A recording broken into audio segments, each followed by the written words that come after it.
Hola, ¿qué tal? Muy buenas tardes. Les doy la bienvenida a este ciclo de entrevistas Voces por la Sustentabilidad, organizado por la Coordinación de Responsabilidad Social Universitaria de la Universidad Autónoma de Baja California Sur.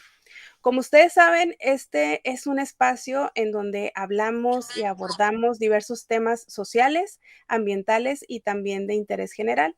Y en esta ocasión, pues los voy a estar acompañando. Yo soy la doctora Selene Vergara. Le vamos a mandar un saludo a la licenciada Priscila Flores, que se está recuperando ahí de un tema de salud. Y pues ahora me tocó la suerte de compartir con dos expertas, dos invitadas expertas en un tema, en diversos temas, pero hay uno que es el que vamos a tratar el día de hoy, que es sobre el bullying, efectos y estrategias para hacerle frente. Entonces, voy a presentarles y a platicarles un poquito de nuestras invitadas para poderles pasar la voz y que ellas desde sus diferentes áreas de expertise nos puedan platicar y dar diferentes perspectivas sobre este tema del bullying. Nos acompaña el día de hoy la licenciada en psicología Carla Valencia Leiva.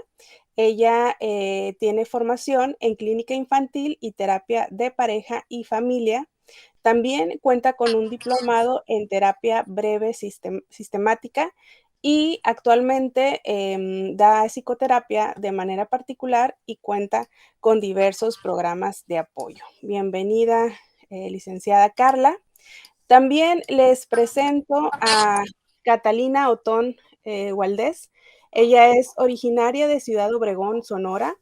Estudió Ciencias de la Comunicación en la Universidad Autónoma de Sinaloa y las licenciaturas en Lenguas Modernas y Derecho en la Universidad Autónoma de Baja California Sur. Ella es egresada de la maestría interinstitucional en Derechos Humanos, también en la máxima casa de estudios de nuestro estado, donde actualmente realiza el doctorado en Ciencias Sociales y justo con un proyecto de investigación sobre el bullying. Este tema lo ha estado desarrollando como proyecto de tesis para la obtención de grado. También ella ha trabajado como docente por más de 15 años y ha impartido pláticas y capacitaciones sobre bullying a estudiantes adolescentes y personal docente y administrativo en diferentes escuelas en esta ciudad. Sus dos proyectos más recientes fueron en radio, como co-conductora de un programa sobre derechos humanos y otro de corte empresarial. Bienvenida, maestra Catalina. Y bueno, para iniciar y detonar esta plática que nos van a estar compartiendo desde sus trincheras, pues todos de alguna manera sabemos algo sobre el bullying, ¿no? Esta palabra nos suena y inmediatamente pensamos en algo en concreto. Pero me gustaría que nos compartiera, por ejemplo, psicóloga Carla, si nos puedes compartir, bueno, ¿qué es esto, no, del bullying? Claro que sí. Bueno, antes que nada, muchas gracias por la invitación. Feliz de estar nuevamente aquí. Ahora, pues, tenerte, Selene, aquí presentándonos, ¿no? Haciendo nuestras preguntitas. Para comenzar, pues prácticamente el bullying o acoso escolar, ¿no? Es una forma de violencia, ¿sí? Que pues se da entre iguales, que son los compañeros en la escuela, ¿no? Se da entre alumnos. ¿Ok? Pues sabemos que el acoso escolar pues, tiene muchas repercusiones, tanto puede llegar a lo físico, la parte sexual, pero sobre todo, y que va mucho a mi área, pues es la parte emocional y mental, ¿no? Con consecuencias pues graves que varían de muchas cosas, más adelante nos vamos a abordar a eso, pero de manera general esto es el acoso escolar, una forma de violencia. Gracias, licenciada. Y bueno, bien queda claro, ¿no? Este tipo de violencia y de repente pudiera ser como muy evidente, pero hay diferentes matices, ¿no? Y también podríamos hablar de otros tipos de bullying. Y ahí te invito, maestra Catalina, si nos puedes platicar un poco desde tu trayectoria como académica. ¿Qué es lo que has observado? Y si nos puedes dar estas nuevas líneas, ¿no? De entender el bullying. Pues también gracias por la invitación, muy honrada por formar parte en este trabajo de responsabilidad social universitaria y regresar a la universidad un poco de todo lo que me ha dado. Pues mira, el bullying se clasifica igual que todas las formas de violencia no física, como bien decía Priscila, digo, como bien decía Carla. Pero algunas veces no somos tan conscientes de que el bullying no nada más es son estos encontronazos físicos, ya sea verbales o que se materializan a través de la destrucción de objetos. Hay otras formas de ejercer el bullying, como decías, que se tienen más normalizadas, pero y que ocurren no nada más en los grupos escolares, sino en cualquier grupo social. Nada más que en el caso del bullying, como bien decía Carla, viene de los propios compañeros y necesariamente tiene que contar con el atributo de la repetición o la prolongación en el tiempo, ¿no? Entonces, por ejemplo, cuando hablamos de otro bullying, tenemos que tener cuidado del bloqueo social. Esto es el excluir, el tú no, el ningunear a alguien por cualquier razón. Y viene muy de la mano de lo que también se conoce como manipulación social, que es básicamente de donde, o la forma de ejercerlo o de materializarlo, que es contaminar a los otros sobre un chisme, un rumor que atenta contra la integridad o contra la privacidad o la dignidad de uno de los compañeros. ¿Y por qué es tan peligroso? Porque se esconde o se apalanca en estas falsas lealtades que tenemos como amigos, ¿no? Y es muy evidente cuando, si por ejemplo, ¿no? Yo pues, estoy ejerciendo violencia o tengo algo en contra de Chuchita Pérez, obvio que mis amigas no le tienen que hablar a Chuchita Pérez y tienen que secundarme si yo digo que ella no vaya a tal lugar con nosotros o que no participe en nuestro equipo, etcétera. Obvio que mis amigas, por esta lealtad, por esta amistad malentendida, pues van a secundarme. Entonces, es bien difícil enseñarles a los niños o sea, como esa traición, porque así se maneja como una traición, pero una vez que tú contextualizas, puedes pues llegar a que aprendan a gestionar que una cosa es si ella está enojada con Chuchita, pero tú no tienes por qué sumarte a esta forma de violencia. Esto se puede ejercer a través de otra forma, que es la coacción, que sea a través de las amenazas, pues que no requiere bueno, que la coacción es hacer que alguien haga algo en contra de su voluntad. Entonces, pues las amenazas son obvias, ¿no? Pero tenemos el chantaje que otra vez viene disfrazado dentro de esta amistad. De, ay, pues le vas a hablar, pues ya vete con tu mejor amiga, si ya no me quieres. ¿Sí me explico? O sea, esta clase de comentarios que son normales, obviamente, entre las interacciones sociales, pero cuando se repite hacia la misma persona, el bloqueo, la manipulación, el estropearle su reputación o el ventilar asuntos que en otro momento te fueron confiados, porque eso también pasa, ¿no? Estas amistades cuando se rompen, cuando hay una amistad y se rompe, quedan evidencias, quedan capturas de pantalla, queda información que puede volverse en agresiones del tipo bullying. ¿Por qué? Porque van dirigidas hacia una misma persona, son reiteradas, tienen la intención de generar un daño, se da entre amigos y hay un desequilibrio de poder. ¿Por qué? Porque tiene información tuya que tú no puedes tener. El poder no nada más viene de que te pueda golpear porque sea más grande o porque sean más, sino porque tiene algo que le da esta supremacía sobre, o sea, que te tiene en sus manos, pues. Bien.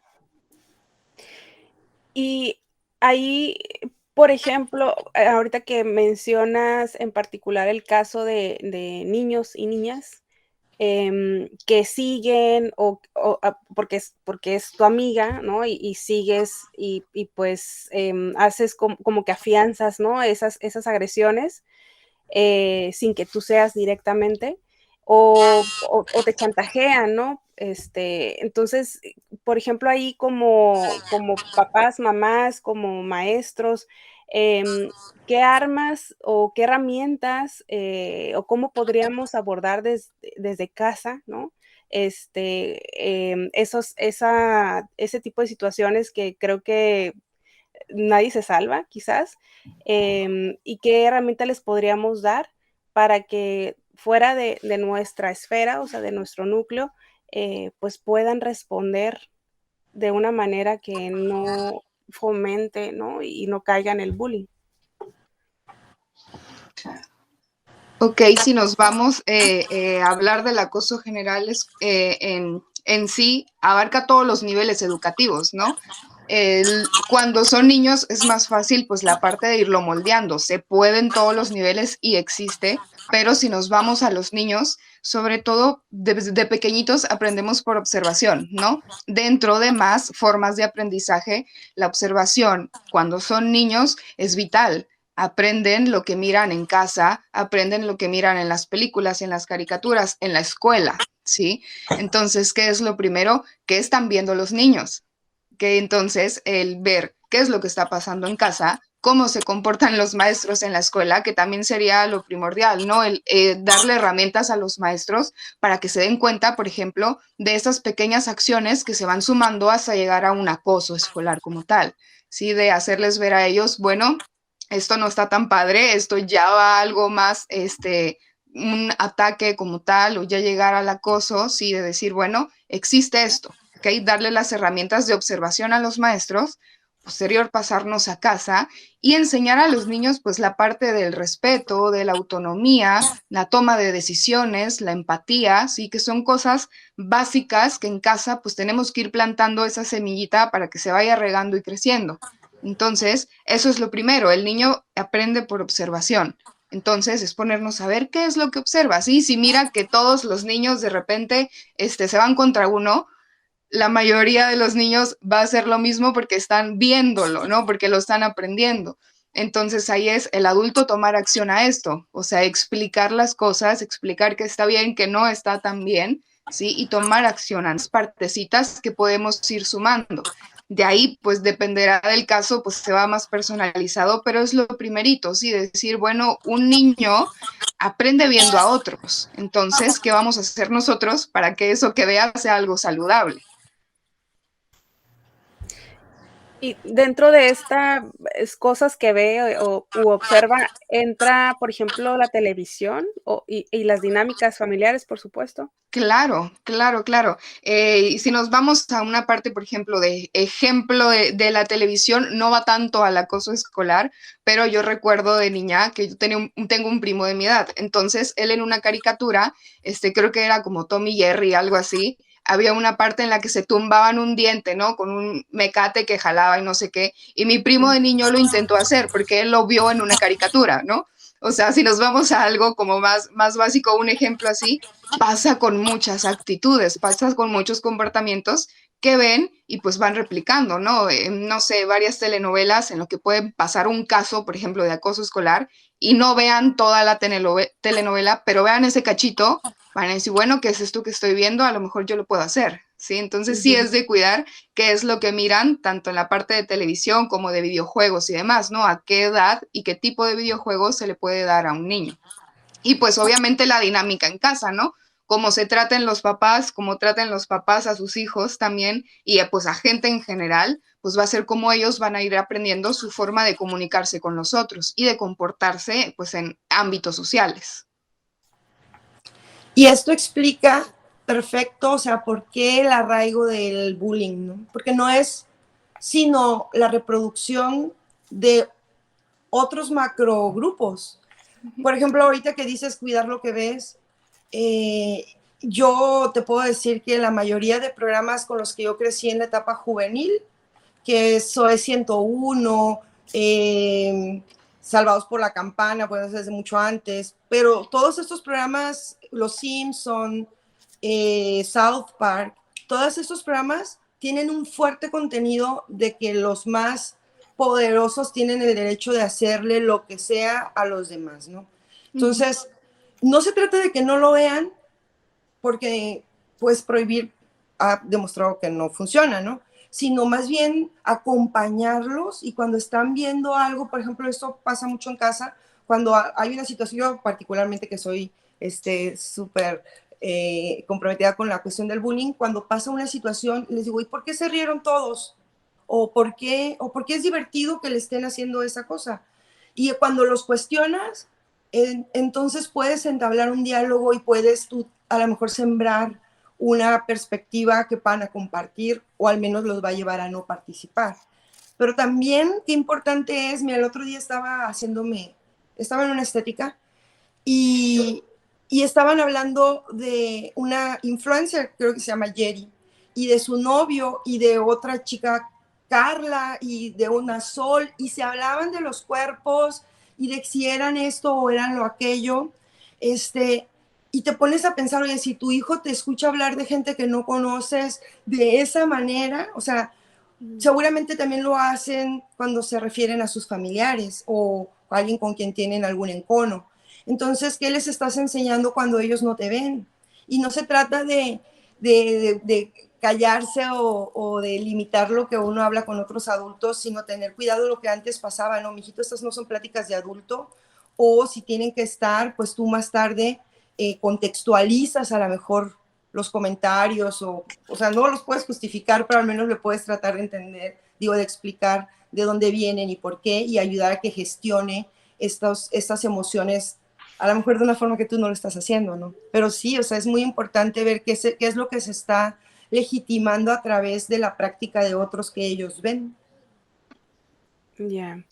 Sí, porque, definitivamente tratar de controlar lo que puedan ver, nuestros hijos, nuestras hijas, pues, puede llevarnos a, tener que hacer cosas muy radicales, ¿no? Buscar filtros o como un proceso muy desgastante. Entonces, sí, por una parte hay que cuidar qué ven y por otra parte, como bien mencionas, Katy, esta, que acompañe, que siempre vaya acompañado y que lleve esta reflexión. Y ahora entre esta duda, me queda claro que en la parte de la adolescencia se puede trabajar, ¿no? Estas reflexiones y estas preguntas, como lo dices, Katy, pero ¿qué pasa con los más pequeños? ¿Se puede hacer puede un niño, una niña pequeño, tener esta como, agudez para identificar esto está bien, esto está mal, lo entiendo y sé que no debo hacerlo? O sea, tienen están en ese desarrollo cognitivo, emocional, como para poder hacer ese tipo de ejercicios con ellos. Mira, yo te voy a decir mi experiencia y Carla nos completará con la parte teórica, ¿no? En mi experiencia, los más jóvenes ahora tienen otra conciencia, porque hace unos años, a partir de, no sé, unos 10 años o tal vez unos 8 años, el mensaje para los más pequeños ha cambiado y se ha empezado a cuidar esta situación.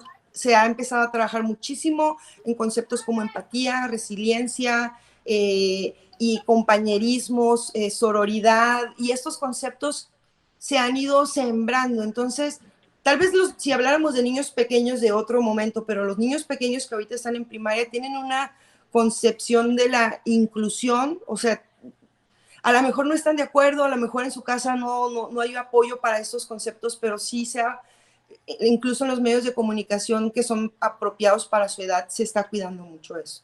Y entonces tenemos una realidad distinta. Yo lo que he sugerido y lo que he hecho cuando he tenido pláticas con niños más pequeños es que los maestros a través de técnicas pues sociométricas identifiquen con quienes les gusta estar y quiénes son los posibles niños que pudieran estar siendo excluidos, por ejemplo, o también hacer una especie de evaluación propia y detectar a aquellos niños que se encuentran dentro de lo que en derecho se les llama categorías sospechosas, que son niños a lo mejor con una situación económica diferente o de apariencia o de etcétera, ¿no?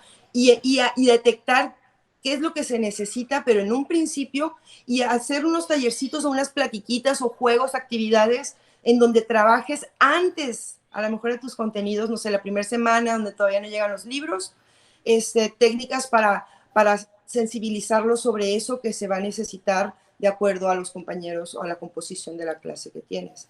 No sé, Carla. Total, de acuerdo en lo que comenta.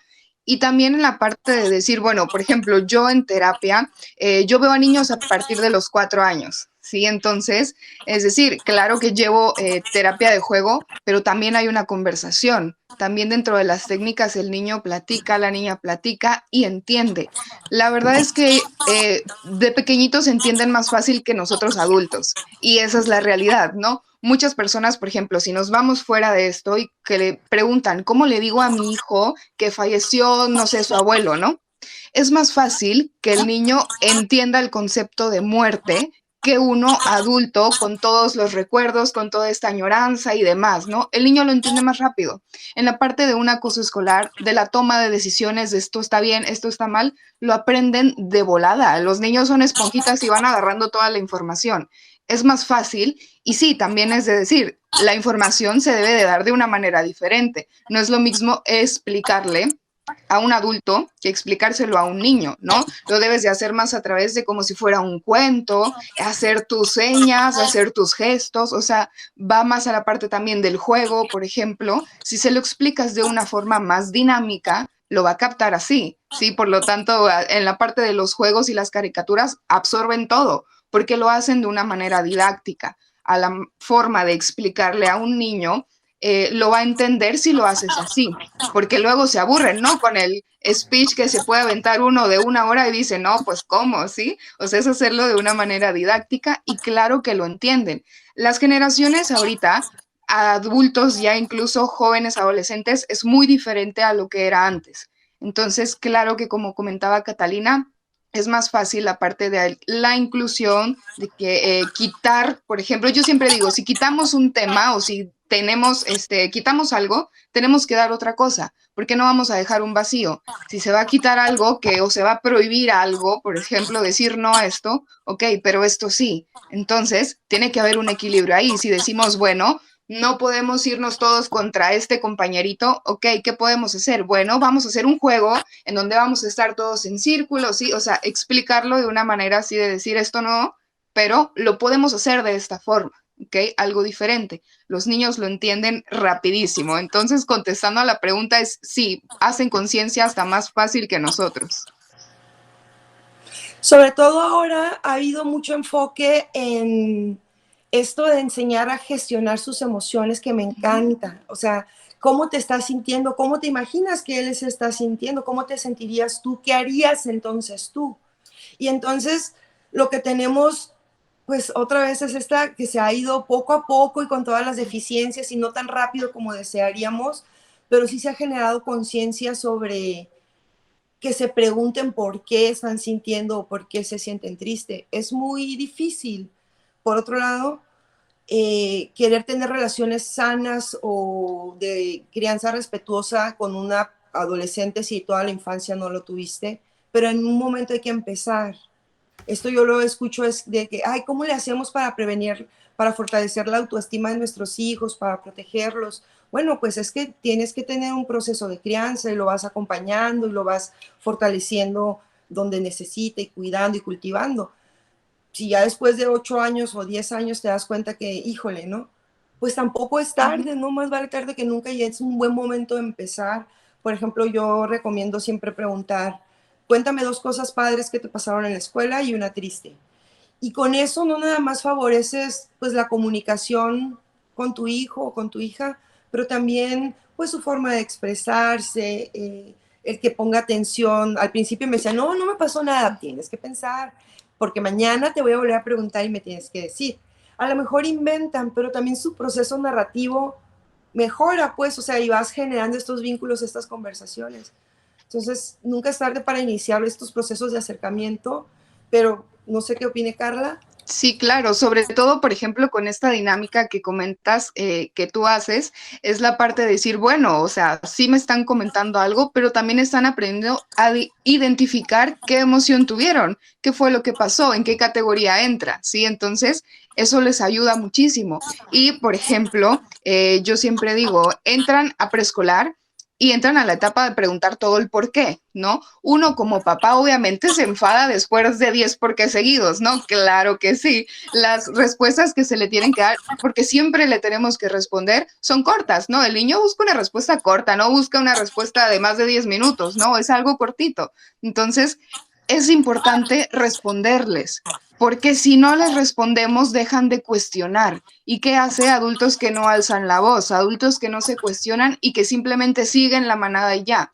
Si de niños les reforzamos el que siempre pregunten, el que sí deben de saber por qué las cosas, nos vamos a la línea de decir, ok, es tu decisión. Si ya sabes el porqué de esto, es tu decisión irte por aquí o irte por allá. Esto está bien, esto está mal, porque ya están preguntando. Entonces es muy importante a esa edad responder siempre con algo claro, con algo sencillo, pero sí responderle sus por qué, a pesar de que sea enfadoso a veces, pero es muy importante esto. Así que sí, desde niños esto se va cultivando. Ahorita algo que me alegra mucho a mí es que en la mayoría de las escuelas se están poniendo, por ejemplo, dinámicas de psicoeducación, ¿sí? De hablar de las emociones, de hablar, por ejemplo, de esto que está bien o mal. Se da un espacio, creo que en algunos dan como a la semana 1 hora de hablar de esto, ¿no? O sea, hacen diferentes dinámicas, no en todas las escuelas, pero se está avanzando por algo. Sí, entonces conocer que de paso lentito, pero vamos más adelante, ¿sí? Entonces, está muy bien que comiencen a hacer estas dinámicas y sobre todo reforzarlo en nuestra casa, ¿no? Y nunca es tarde también, como comentaban, para aprender a poner esto también en niveles educativos más altos, ¿sí? Por ejemplo, secundaria, prepa, universidad, se necesita también. El acoso escolar no va nada más a la primaria o al preescolar, está en todos los niveles y nunca es tarde para que chicos y grandes aprendamos a identificar esto. Hay muchos adultos ya, por ejemplo, no sé, a partir de 30 años, que apenas les está cayendo el 20 de conductas que pudieron tener, en que pudieron ser agresores o pudieron ser víctimas y que tampoco lo sabían. Sí, entonces ahorita es implementar en todos los niveles educativos. Sí. Por una parte, identificarlo y también por otra parte, pues, cómo reaccionar, ¿no? O sea, ¿qué se hace? E igual desde la misma escuela, ¿qué protocolos proceden o que el estudiantado sepa, bueno, si yo soy testigo, si yo soy víctima, ¿qué puedo hacer, no? Si está sucediendo en el contexto escolar. Em, Además de, por supuesto, pues, el acompañamiento de las familias. Entonces, ahí, por ejemplo, el papel de la escuela, que ya mencionaron algunos ejemplos, ¿no? O sea, estas dinámicas, estas actividades, y pensando hacia arriba, como comentas, Carla, o sea, ¿en qué estrategias u otras estrategias podríamos pensar que sería bueno que las universidades consideraran para poder tener estas líneas de acción frente a situaciones de acoso, ¿no? Y también pensando un poquito en la parte legal. No sé si quieres que te conteste, Sí, adelante. Carla. Pues mira, todos los grupos a cualquier nivel de educación tienen un grupo, tienen un maestro tutor. Eso, aunque no lo sepamos, cada grupo de la universidad tiene un maestro tutor. Entonces, lo primero que se tiene que hacer es notificar cuando estás siendo víctima de alguna clase de violencia, hablarlo con tu tutor, pero empezar a reunir evidencia rápida, o sea, desde lo primero, la más evidencia que tengas. Y lo primero que yo recomiendo que se haga cuando hay una situación, ya sea con adolescentes o con adultos, es decir, ¿sabes qué? Esto me incomoda. De la forma, con el vocabulario que tú uses, que estés acostumbrado, pero básicamente decir, oye, ¿sabes qué? Esto me incomodó, ¿no? Si la persona se retracta y ya no lo hace, solucionaste un problema, porque a lo mejor ni siquiera era su intención estarte lastimando porque no sabía que era algo sensible para ti. Si la persona lo sigue haciendo, pues qué bueno, qué malo no, pero lo positivo es que te da luz verde para darte cuenta que estás siendo dolosamente tratada, pues agredida. Y entonces tú ya puedes tomar acciones.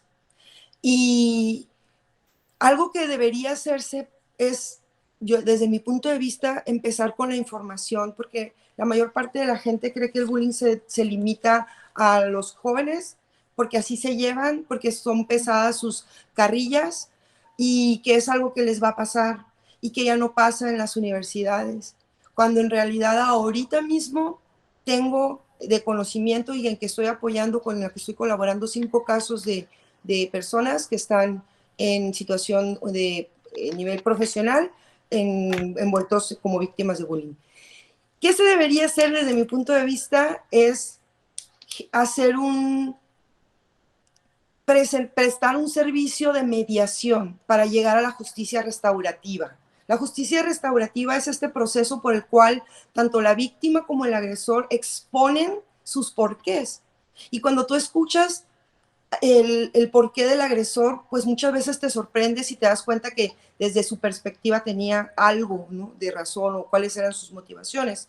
Y a partir de esa diálogo, escucha activa, llegar a acuerdos y comprometerse a cumplirlos, pero a través de un órgano o de un departamento institucionalizado con gente capacitada en mediación que pueda presentar, porque en esto no nada más, por ejemplo, lo que pasa aquí en el Centro de Justicia, hay psicólogos, hay trabajadores sociales que se incorporan, está la víctima, familias y amigos de la víctima que pueden dar sus testimonios, y entonces no se trata nada más de que no se sigan molestando, sino se trata de que ya no se vuelvan enemigos, al menos hay una comprensión y pueda lograrse un arreglo de empatía. Es difícil después de un ciclo de violencia, como se da en el bullying, en esta repetición y repetición, en esta violencia como clientelar, pero a través de estos procesos de justicia restaurativa, yo creo que se alcanzan muy buenos resultados. A lo mejor no se hacen mejores amigos, pero muchas veces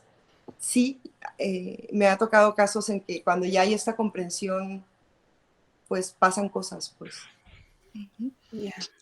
Sí, claro, y sobre todo también, agregando un poquito a esto, es de verdad tener, pues, servicio de salud mental de calidad, sí, que por ejemplo hay muchos, antes no se veía la parte del psicólogo en la escuela, era muy raro que una escuela tuviera, ¿no? Ahorita ya se ve más el psicólogo educativo, pero suele ser uno, suelen ser dos para toda una escuela. Son demasiados niños, adolescentes, jóvenes o ya a nivel a profesional, pero son muchos como para uno o dos psicólogos o tres incluso, ¿no? O sea, viene la parte de decir, bueno, está el psicólogo que puede mediar el, bueno, esto estuvo bien, esto no estuvo tan bien, pero hay otros que se pueden encargar ya la parte de la terapia, ¿sí? Porque es necesario llevar esto. Y también como forma de prevención, siempre decimos hay que irnos antes de que pase algo. La prevención es muy importante, ¿por qué? Como estábamos comentando en el caso de los niños, que lo que aprenden en casa lo replicaban acá, o lo que aprenden de la telenovela acá, sí, y demás. O sea, también la mayoría de los agresores también fueron víctimas. Entonces es de decir, bueno, ¿qué es lo que está pasando en este alumno y cómo lo puede tratar, cómo lo puede trabajar en el área de terapia para prevenir que surja acoso escolar en la escuela? Sí, es la parte de llevar pues llevar la salud mental como tal, tanto en terapia, por ejemplo, como este programa que se está haciendo aquí para ver sobre el tema, para poder hablar, cuestionar y demás, hacer algunos talleres, sí, como implementar la parte de prevención. Es muy importante tener el qué pasa después de que esto ya está sucediendo, pero sobre todo irnos al inicio, ¿no? O sea, bueno, antes del inicio, ¿sí? ¿Cómo lo vamos a prevenir? ¿Qué podemos hacer para erradicar esto, para que no esté pasando, que no sea algo tan frecuente, ¿sí? Irnos de verdad a los servicios de salud. Si decimos, bueno, esto ya no lo podemos tratar aquí, ok, te pasamos con alguien privado, ¿no? O sea, ve para allá, pero recomendar de verdad algo así, porque mucho se deja pasar, ¿no? Y no llega a la parte de tomar terapia. Entonces, para esto sí es muy importante, pues ir sanando cosas, por ejemplo, que han vivido y que no repliquen y agarren a una personita para irse contra ella, ¿no? Que es en el caso del acoso escolar. Entonces, esto es muy importante, la prevención. Bien.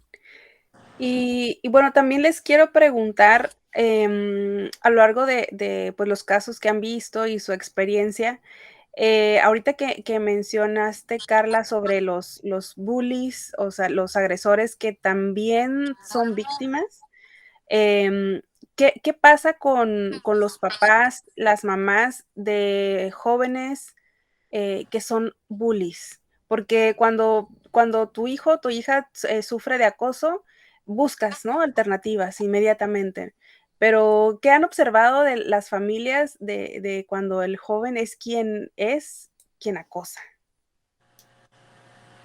Ok, pues por parte de los papás, la mayoría de las veces va mucho a esta negación, ¿no? De, ay, ¿cómo mi hijo va a hacer esto? O cómo, o sea, ¿por qué ven mal esta acción, no? Y suele ser porque, o como tal, tienen a su hijo aquí, ¿sí? O ellos practican esta parte de violencia o la ejercen hacia sus hijos, ¿no? En este caso, por ejemplo, el chico que practica acoso escolar en la escuela, ¿no?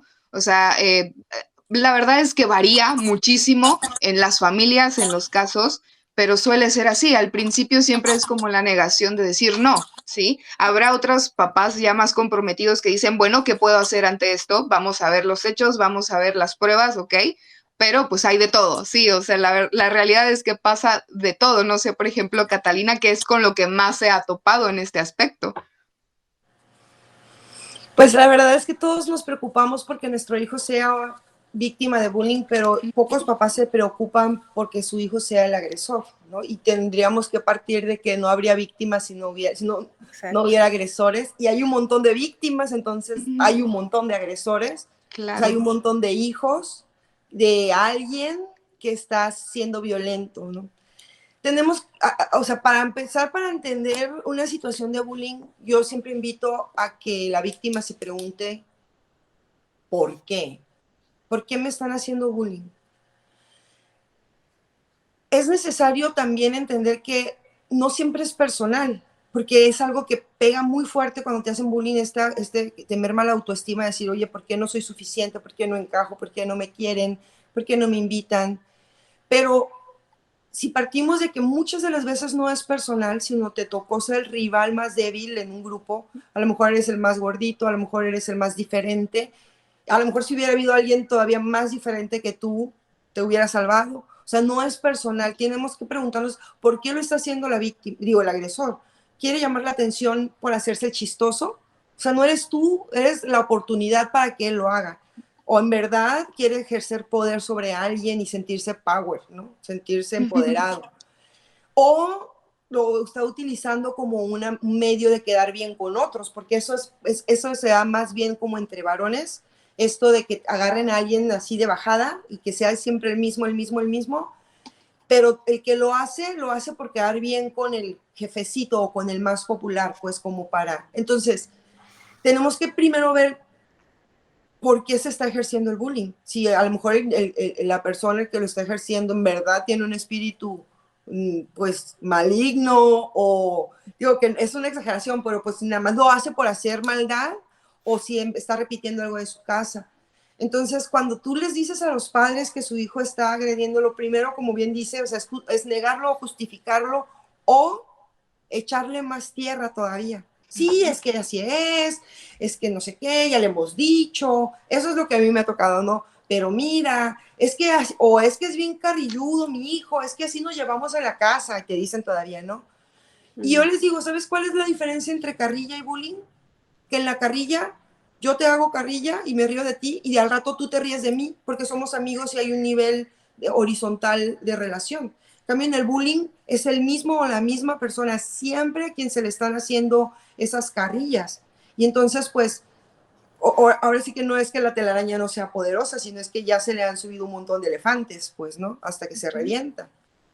Digo, de manera muy coloquial, pero es muy importante que las personas o los padres de niños agresores sepan que las consecuencias no nada más son para quien lo está viviendo, sino esta alteración de la conducta hacia lo negativo que vive alguien, no por karma de que ay, es malo con alguien, pues le van a pasar cosas malas, no, simplemente cómo se deforma la conducta o la autopercepción de alguien que no es contenido en el momento adecuado. Está realizando una conducta que lastima a alguien, no es contenido, no se le explica, cree que puede salirse con la suya y que así va a ser forever and ever cuando llega a la sociedad. Por eso 1 de cada 6 agresores termina con un episodio delincuencial en la vida adulta. Por eso es que se asocia con conductas de alto riesgo como pues consumo de sustancias o conductas antisociales. No porque sea el karma, te digo, sino es porque no se le contuvo, no se le enseñó lo correcto o lo apropiado en ese momento. Entonces, no hay muchos papás que se sienten orgullosos. Al menos mi hijo es el que pega, ¿no? Ay, al menos mi hijo no es el pan, ¿no? O no sé cómo le digan. Pero tenemos que ser conscientes que este permitirle que haga lo que le dé la gana por encima de otros dañando, no va a acabar en algo bueno para sí mismo, pues. Y no es una etapa, o sea, no se le va a pasar, Y ¿no? no sé, y al Exacto. contrario, se va reforzando. Y son niños que también viven procesos depresivos porque son rechazados por sus conductas. A lo mejor en ese pequeño grupo logra tener un nivel de, un estatus pues de reconocimiento, pero sus conductas con sus tíos en sus casas no quieren que se junten con sus primitos porque es un niño que abusa ¿sí me explico? O sea, gente tiene procesos depresivos también y vive procesos ansiosos y también somatiza estas situaciones con trastornos alimenticios o trastornos de sueño o con estados de agitación, pues, o sea, no es menos para quien lo ejerce, no se va salvando como decíamos antes, ¿no? Sí, claro, y sobre todo aquí, como digo, ¿no? Los niños cuestionan, pero como papás también es bueno cuestionar. Ahorita que estabas platicando de esto, recuerdo que cuando yo estaba, no me acuerdo si vi en primaria, secundaria, pero ya estaba entre los 11, 12 años, y que mi mamá siempre me cuestionaba muchas cosas, ¿no? Desde la parte de, ¿te gustan niños, te gustan niñas? Está bien que te guste. También era la parte de, ¿te hacen bullying o tú haces bullying? Sí, o sea, el cuestionarme desde, ¿eres víctima o tú eres agresora también? Sí, o sea, ir por los dos lados como papás. Entonces, eso también es muy bueno. Y en esto que dices, ¿no? De que somatizan y demás. Y me gusta poner muchos ejemplos porque es la forma de que quede más claro, ¿no? Cuando yo estaba en la primaria, estaba como en segundo grado y recuerdo que muchos compañeros míos se enfermaban, ¿sí? Y muchos faltaban. Y era de que o tenían gripa o estaban malos del estómago o por diferentes cosas, ¿no? Y no era un caso de acoso escolar porque no era entre compañeros, pero sí era una maestra que hostigaba a los compañeros, ¿sí? Entonces, en este caso, ellos se enfermaban porque no querían ir a clases. Ellos se enfermaban porque preferían estar en su casa a ir a la escuela, que es el lugar donde pasan meses, ir viendo las pequeñas señales, ¿no? Hay veces que no es un moretón, hay veces que no es un rasguño, hay veces que los niños se enferman y no es algo real físico, sino es porque ellos digamos que es como la parte de somatizar, ¿sí? Prácticamente se enferman por sus emociones, porque tienen miedo, porque están tristes por cosas que pasan, ¿sí? Entonces hay que fijarnos cómo están presentando un acoso, cómo están presentando un acto de violencia. Y este vivir, estar expuestos prolongadamente a violencia, ya sea hacia ti o hacia alguien más, genera también consecuencias negativas. O sea, hemos hablado de las consecuencias para la víctima, para el agresor, pero para los testigos también hay consecuencias.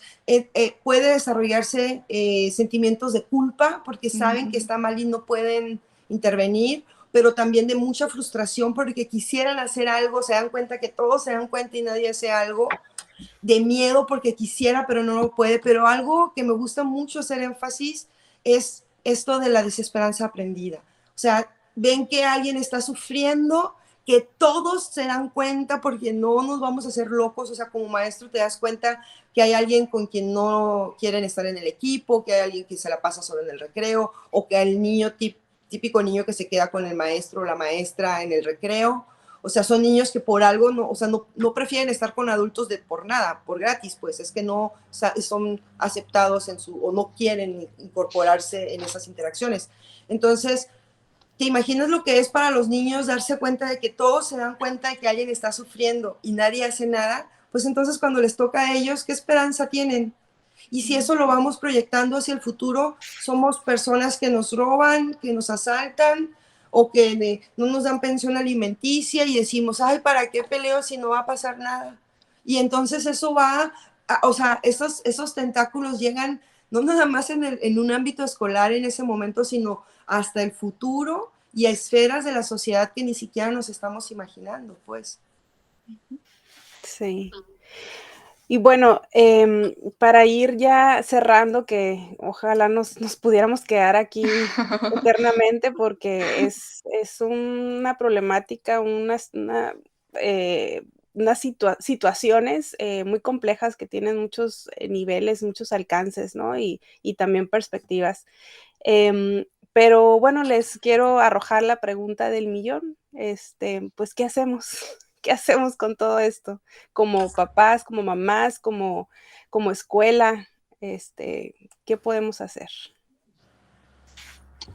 ¿ok? Si empezamos como papás, que dentro de nuestra plática ya hemos comentado mucho de esto, pero como papás siempre respondan, siempre cuestionen y sobre todo enseñen esta parte de términos, por ejemplo, que Catalina estuvo comentando, que es la empatía, que es la resiliencia, ¿sí? O sea, la parte de autonomía, de toma de decisiones, de qué son cosas buenas, qué son cosas malas, lo que decimos valores, ¿sí? O sea, ir inculcando esto de una base dinámica con juegos, con cuentos, para que sea entretenido cuando están niños. Y cuando son adolescentes, jóvenes, adultos, todavía nos toca el poder platicar de esto, el poder ponerlo como ejemplos. A mí, y yo que estuve platicando de muchos ejemplos, me gusta hacerlo así porque es una forma de ir reteniendo más la información, de decir, o sea, esto puede pasar, pero así se ve, así se observa. Sí, entonces, plantear estas cosas como ejemplos también es algo para que lo puedan aprender más rápido.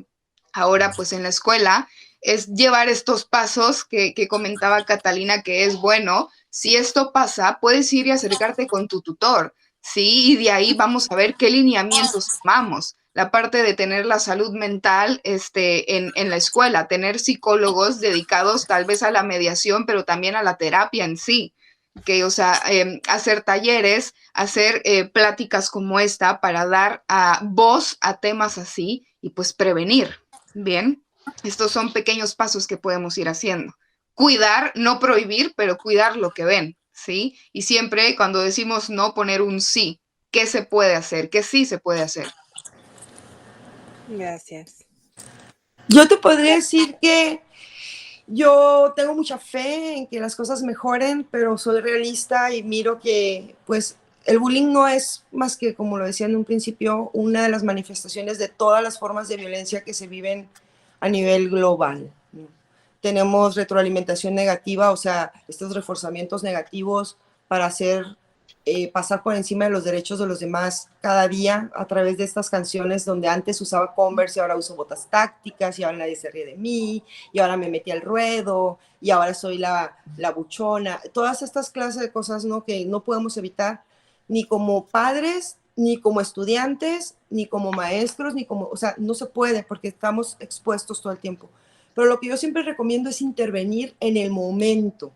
No se trata ni de castigar, no se trata ni de señalar, simplemente intervenir.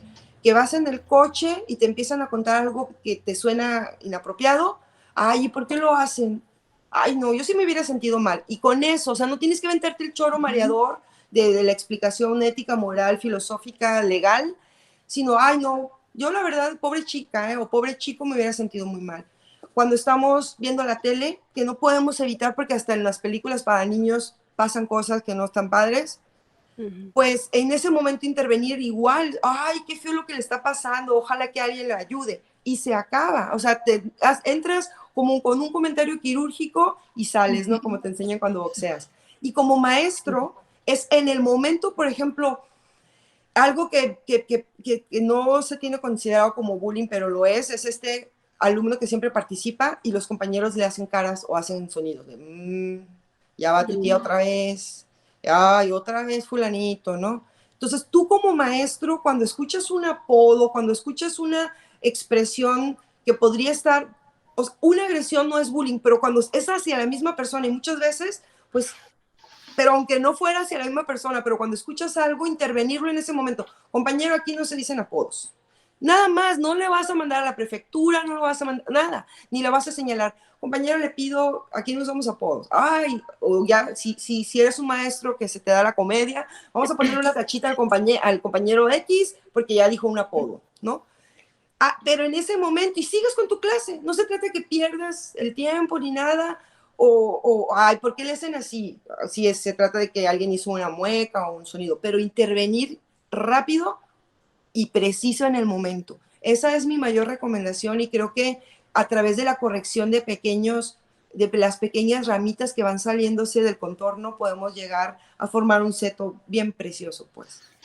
Totalmente. Y también ver las señales, sobre todo, o sea, tener y saber que hay personalidades que casi no les gusta convivir con muchos, pero también darte cuenta de los cambios, cuando ya no quiere ni siquiera estar con su familia, cuando ya no quiere estar en trabajos en equipo, cuando ya no quiere ir a jugar, sí, o sea, el ver qué es lo que le gustaba a tu hijo, pero qué está cambiando ahora. Y decir, bueno, ¿por qué está haciendo esto? Para no llegar, por ejemplo, a ataques de ansiedad, personas que no les gusta y que les da pánico hablar en público, que puede haber sido a lo mejor por acoso escolar. O sea, ver todas estas cosas, ver estas señales para prevenir depresión, para prevenir trastornos de ansiedad, trastornos alimenticios, para prevenir suicidio sobre todo, Ideación que es lo que se suicida, ha llegado. Ujú. pensamientos intrusivos. Sí, sí, sí. O sea, ahorita hemos visto casos de suicidio por acoso escolar. Entonces, si no queremos llegar a esto, tenemos que darnos cuenta desde lo mínimo, ¿sí? La primer señal, cuando se está aislando, ok, vamos a entrarle ahí, qué es lo que está pasando. Pero es ver esas señales. Sí, Tener nuestro ojo clínico, le decimos, ¿no? ya. Y a veces también con quienes no son nuestros hijos o hijas, ¿no? Y Sí, creo que también es parte de nuestra responsabilidad social, ¿no? Como persona. total. Entonces, ahora sí que tengas un caso cercano o no, todos hay que entrarle, ¿no? Para trabajar en esto. Y pues bueno, les agradezco muchísimo todos los comentarios, toda la luz que le han dado a este tema. Maestra Katy, ya próxima doctora, ¿no, Katy? Ya te Ya, queda poquito, ya casi. un semestre, Sí, no, ya, su ya, feriecita. prácticamente. Y psicóloga Carla, muchísimas gracias también por darnos toda esta otra cara interesante, ¿no? Desde la psicología. Y bueno, pues nos despedimos de esta edición y las invitamos a que sigan nuestras entrevistas y esperamos, bueno, espero que en alguna otra ocasión me toque igual seguir platicando por acá. Muy buenas tardes y Muchas nos vemos. gracias. Un Muchas gusto. gracias. Hasta luego.